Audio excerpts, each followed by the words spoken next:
Don't stop protesting, don't stop boycotting, don't stop making content, because it's working. It's finally starting to get through to people in power, and they have no choice but to acknowledge it. When you look at the demonstrations going on in the United States, people are very surprised. When they see, 50 and 100,000 people demonstrating, and they say Palestinians, we're on the side of the Palestinians, everyone's saying, wait a minute, what's going on here?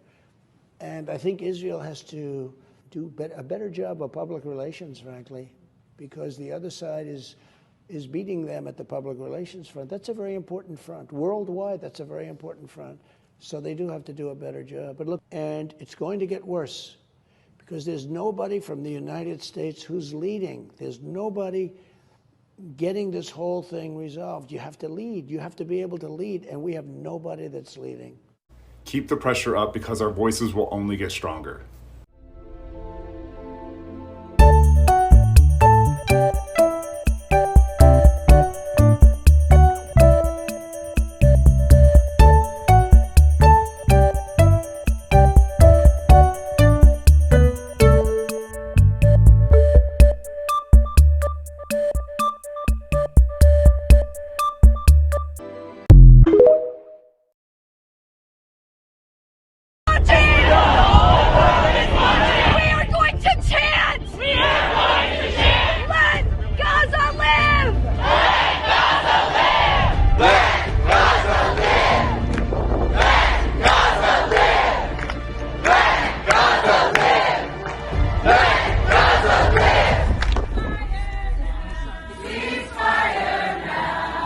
In New York, about 500 members of Jewish Voice for Peace and their allies rallied at the Statue of Liberty Monday to demand a ceasefire in Gaza. Protesters wore black T-shirts reading, "Not in our name." In a statement, 𝕴𝖘𝖗 of Jewish Voice for Peace said, quote, "The famous words of our Jewish ancestor, Emma Lazarus, etched onto this very monument, compel us to take action supporting the Palestinians of Gaza yearning to breathe free." What do we want? Ceasefire! What do we want now? Ceasefire! Never again for anyone! Never again is now! Let Gaza live! Let Gaza live! Let Gaza live! Let Gaza live! Let Gaza live! Let Gaza live! Let Gaza live! Let Gaza live! The whole world is watching! The whole world is watching! The whole world is watching! The whole world is watching! The whole world is watching! The whole world is watching! The whole world is watching! The whole world is watching! The whole world is watching!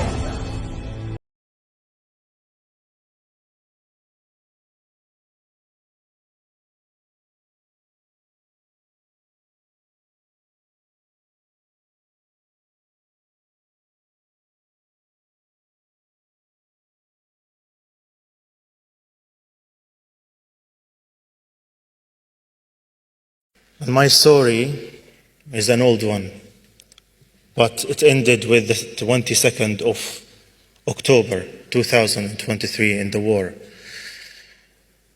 When my family were sleeping in their home at 4 a.m. when Israel bombed my home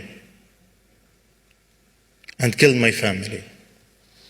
In my home there was my father, my 2 brothers, my 3 sisters, and 14 of my nieces and nephews, actually 15 of my nieces and nephews. All of them were killed except for one nephew. His name is Omar, and he's 3 years old. He was injured, and he was retrieved from under the rubble. And Omar is only 3 years old. I always think of Omar. Omar lost his father. Omar lost his grandparents. Omar lost 4 of his uncles, 3 of his aunts, and 14 of his cousins. And he was injured himself.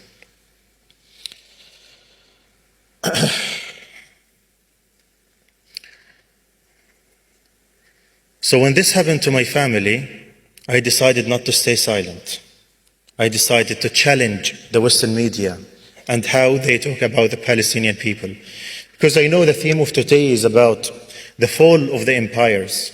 And I believe that the biggest empire that have been subjecting the Palestinian people the humiliation and subjugation and oppression is the empire of the Israeli propaganda and media.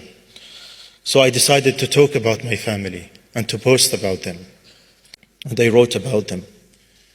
And I posted about them day and night until people get to know my story, get to know my family. And there, where the Western media came, they started calling me every now and then to have me interviewed by one of their anchors. And unfortunately, their interviews were more humiliating and descending than I ever could imagine. I'll give you an example. In one of the interviews, I told one of the anchors, the hosts, that I lost 21 family members, including 14 kids, my nieces and nephews. And he told me, they're just collateral damage. It's okay. Another person, another anchor, told me that Hamas killed my family. Well, I know who killed my family. Another one asked me if my brothers and sisters were close to me. Another one told me that I shouldn't get into a war of words and hate while I was criticizing the Western media coverage. One of them told me that the international law doesn't matter. They don't care about the international law because the international law says the occupation is wrong. One of them told me that the UN is a spin force. And in the comments, many questions the reality that I lost 21 family members. And one of them asked me if I condemn Hamas only a few days after I lost my family. And one of them insisted that I should call Hamas a terror organization. And this is why I believe that the Western media is responsible for the killing of my family. Because no matter what Israel does,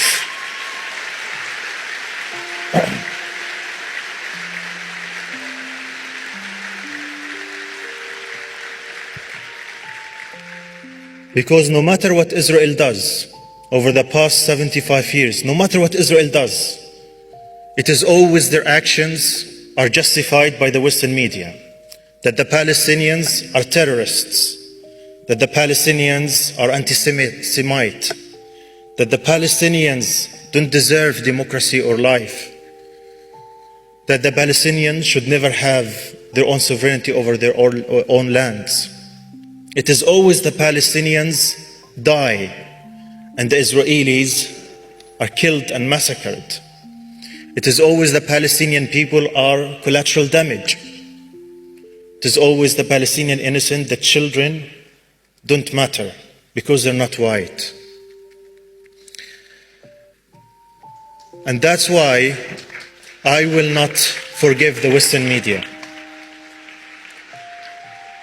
I will never forgive the Western media.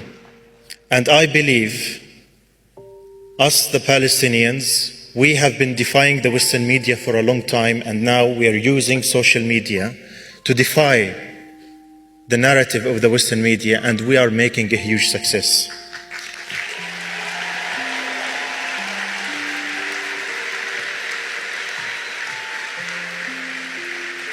But I also believe that it's not only the Palestinians who have the responsibility to share their stories and to talk about their suffering and send their message to the world.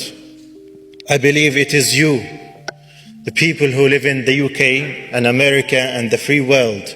You have even a bigger responsibility towards the Palestinian people to share their stories.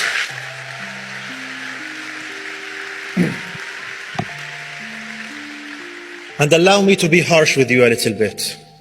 We will not forgive you if you do not tell our stories and convey our message. We will never. I'm Yousef Mohammed Hamid Abu Musa, 7 years old. My father is a Palestinian physician working in the radiology department at the nearby Nasser Hospital, and my mother is Egyptian Palestinian. My grandmother is from Sharqiya, Egypt, So my father was able to get Egyptian citizenship through her, and my siblings and I also obtained Egyptian citizenship. I have a sister named Judy and a brother named Hamid. I'm the youngest. On October 15th, there was shelling by the Israeli occupation forces on the Nur al-Sham's refugee camp inside Tul-Karm city in the West Bank. My dad was working a 24-hour shift in the emergency department. Before he left, I called for him, my mom, and my siblings. I told them I wanted a family hug, for us all to stand together and hug each other. Dad went off to work, and 2 hours later, we heard the sound of shelling. Our house wasn't very far, and Dad started asking where the shelling was coming from, saying he could hear it was close. He called my mom, but she didn't answer. He called again, and when she picked up, he heard screaming. Dad lost his nerves and ran to the emergency room. As soon as he arrived, he could hear my mom's and brother Hamid's voices screaming. Dad tried to calm them and make sure they and his brother's kids were okay. Then he asked my mom, "Where is Yousef?" She said she didn't know where I was. Dad kept asking everyone around where I was, but everyone he asked would turn their face away, avoiding answering. Then he went into the resuscitation room and saw a doctor who knew him and me. As soon as the doctor saw my dad, he didn't know what to say. Dad lost his nerves again and kept running around asking, "Where is Yousef?" My mom had stopped too, and they were all saying, "Yousef is 7 years old. His is a white sweet boy with curly hair." There was a photographer taking pictures of the injuries and events. He opened his camera and started showing my mom and dad the photos until my dad recognized me from my clothes in one of them. When he asked the photographer where that child was, the photographer just shook his head without answering. Then someone there said, "I was carrying him and took him to the fridge," meaning the mortuary. My dad said, "I'll go see him. Maybe it's not him." But he couldn't walk. He was so scared. When he got there, he saw his colleagues looking at him sadly, and they helped him into the mortuary. When my dad went in, he confirmed it was me, Yousef, his son, whom he loved so much. When he looked at me, he felt like he was dying. He also found my older cousin, just 2 years older than me, and another older cousin, and his sister-in-law, whose husband couldn't recognize her because she was just body parts. As for my injured cousins, one had a compound fracture in his thigh, arm, shrapnel in his abdomen, and burns. His sister had a pelvic fracture and a deep wound to the bone in her back. When my dad saw all this, he couldn't speak except to say, "Praise God, and God is sufficient for us. Most excellent is the protector." My dad couldn't tell my mom that I had been martyred because when he told my brother Hamid about me, he had a nervous breakdown, screaming, "I want Yousef."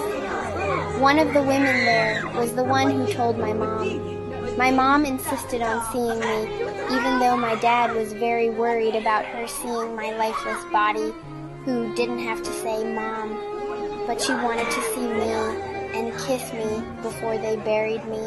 My dad said he lost everything, his family, home, and life, but the biggest loss was me, Yousef, the baby of the family. He said whenever he would leave for work, I would come hug and kiss him and be the first one to run to him when he got home.